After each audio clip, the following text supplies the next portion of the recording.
जीवन में अकेलापन, मौत में धोखा। प्रिया राजवंश की यात्रा शायद हीर रांझा में चित्रित महान हीर की तुलना में अधिक हृदय विदारक थी। अभिनेत्री के बारे में कुछ भी पारंपरिक नहीं था।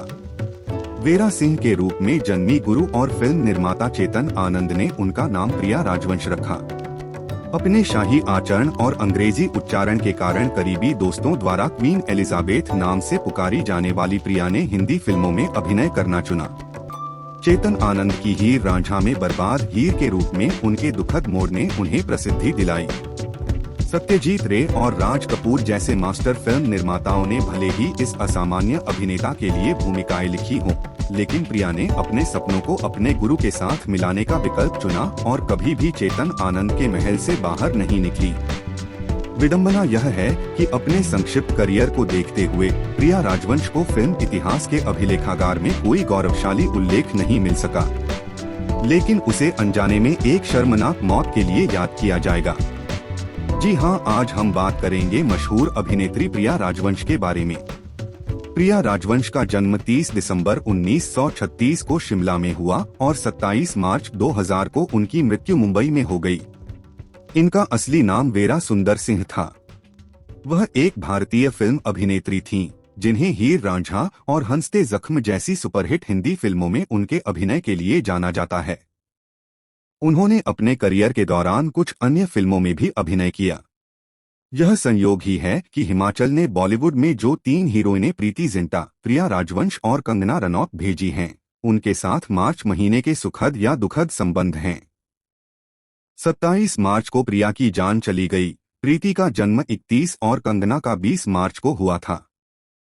उनके पिता सुंदर सिंह वन विभाग में ऑफिसर थे और उनकी मां एक अंग्रेज महिला थीं, जहां से उन्हें अंग्रेजी लहजा विरासत में मिला। वह अपने भाइयों कमलजीत सिंह और पदमजीत सिंह के साथ शिमला में पली बढ़ी। उनकी स्कूली शिक्षा convent of Jesus and Mary में हुई। सेंट बेडे कॉलेज से इंटरमीडिएट करने के बाद वह स्नातक स्तर की पढ़ाई के लिए 1953 में भार्गव म्युनिसिपल कॉलेज BMC में चली गईं।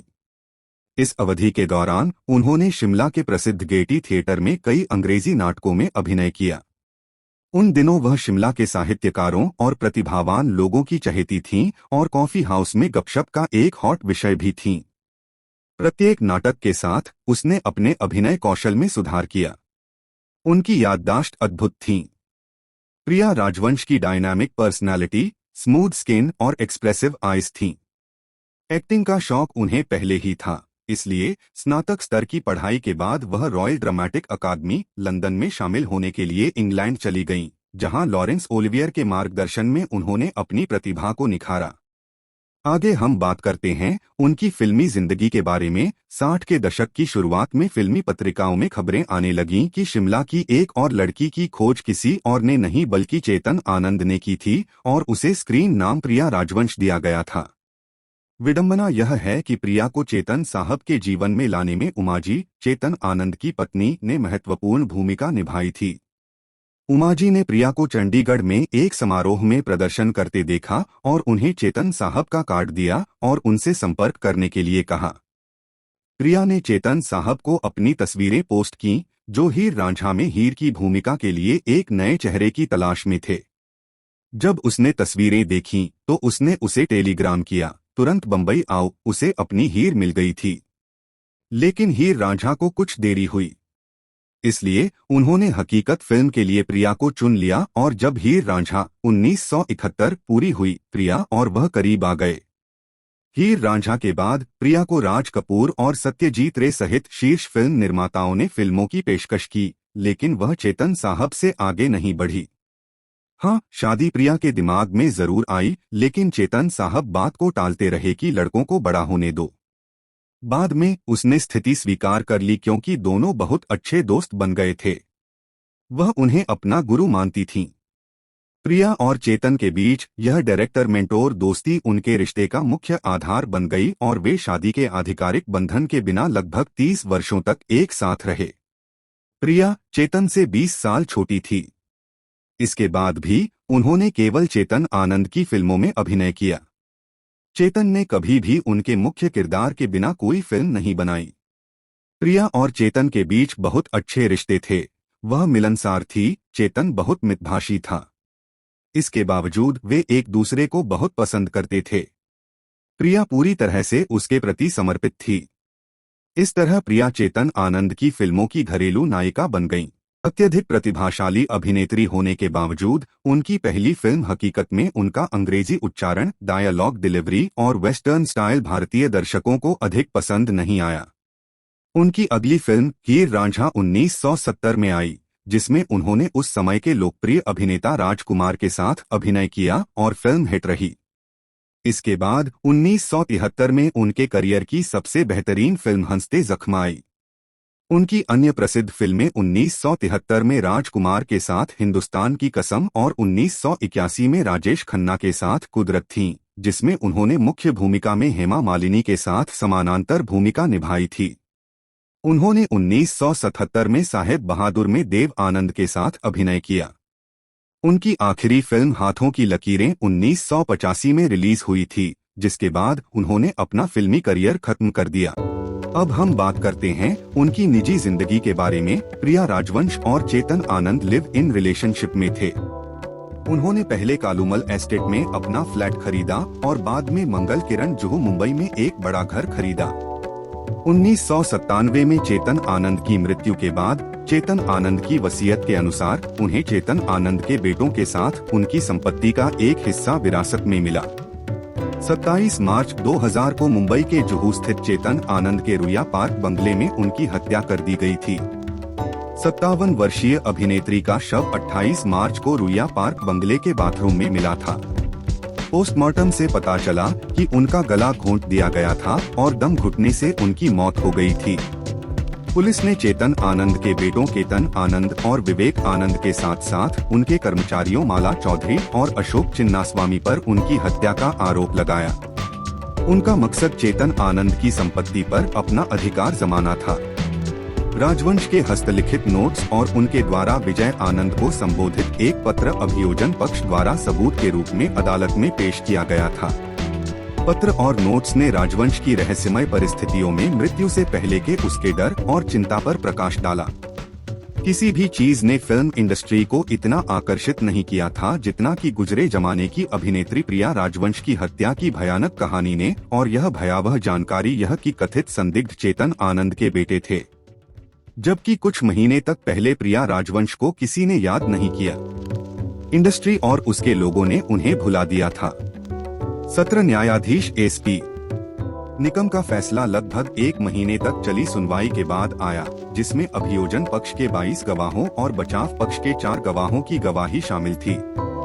जुलाई 2002 में चारों आरोपियों को दोषी ठहराया गया और आजीवन कारावास की सजा सुनाई। कोर्ट के फैसले के बाद प्रिया राजवंश के भाई कंवल उर्फ गुल्लू सिंह ने कहा था कि आज मेरी बहन खुश होगी। मैं खुश हूँ लेकिन फिर भी दुखी हूँ। मैं जिंदगी के एक अजीब चौराहे पर खड़ा हूँ, जहाँ से मुझे समझ नहीं आ रहा कि क्या करूँ और कहाँ जाऊँ। बच्चों के रूप में हम सुबह जल्दी उठते थे, अपने घर को सजाते थे, कहानियाँ साझा करते थे, स्क्रिप्ट लिखते थे और न जाने क्या क्या। गुल्लू कहते हैं वह भारतीय स्क्रीन की ग्रेटा गार्बो थीं, पूरी तरह से वैरागी लेकिन गार्बो से भी बेहतर अभिनेत्री और खूबसूरत थीं। यादों की गलियों में घूमते हुए गुल्लू पश्चाताप के साथ एक तथ्य का उल्लेख करने से नहीं चूकता। प्रिया हमेशा से अभिनय करना चाहती थी। उन्हें royal academy of dramatic arts में सर्वश्रेष्ठ अभिनेत्री का पुरस्कार मिला। उनकी बहुचर्चित तस्वीर, जो लंदन में एक लेंसमैन द्वारा ली गई थी, किसी तरह हिंदी फिल्म उद्योग तक पहुंच गई और चेतन आनंद ने इसे देखा। उन्होंने उसे बुलाया, उसे अपनी फिल्म हकीकत में शामिल किया। वह प्रिया के अंत की शुरुआत थी। चेतन आनंद वह आदमी था जिसने प्रिया को बनाया और वह आदमी भी जिसने उसे बर्बाद किया। वास्तव में वह उसके साथ होने वाली सबसे बड़ी त्रासदी थी। चेतन आनंद ने प्रिया को कभी भी दूसरे डायरेक्टर्स के साथ फिल्म करने की इजाजत नहीं दी थी। प्रिया का समय बीतता जा रहा था, लेकिन वह कभी उसके कदमों की आहट नहीं सुन पाती थी। मेरी बहन की एकमात्र समस्या चेतन के प्रति उसकी अत्यधिक कमिटमेंट की भावना थी। वह 30 वर्षों से अधिक समय तक उसके साथ रही। कंवल उर्फ गुल्लू मानते हैं, हालांकि प्रिया को चेतन आनंद के साथ अपने रिश्ते पर कभी अफसोस नहीं हुआ, लेकिन उसे हमेशा इसका अफसोस रहता था। वह उसके प्रति वफादार थी, न कुछ ज्यादा न कुछ कम। 1997 में चेतन की मौत के बाद भी प्रिया उनके बेटों के साथ खाना खाती रही, लेकिन वह अक्सर मुझसे कहती थी कि उसे खतरा महसूस हो रहा है। स्क्रिप्ट राइटर मोइन बेग प्रिया राजवंश के बारे में याद करते हुए बताते हैं, वह अपने तौर तरीकों में बहुत ब्रिटिश थी। आप उसकी दिनचर्या के अनुसार अपनी घड़ी सेट कर सकते थे। वह चेतन के साथ दोपहर का भोजन करती थी, काम पर चर्चा करती थी और फिर रोजाना शाम 4 बजे अपने पास के अपार्टमेंट मंगल किरण में लौट आती थी। मेरी उनसे पहली मुलाकात तब हुई जब मैं चेतन साहब हाथों की लकीरें की पटकथा लिखने में सहायता कर रहा था। मैं प्रिया के सबसे करीबी दोस्तों में से एक बन गया।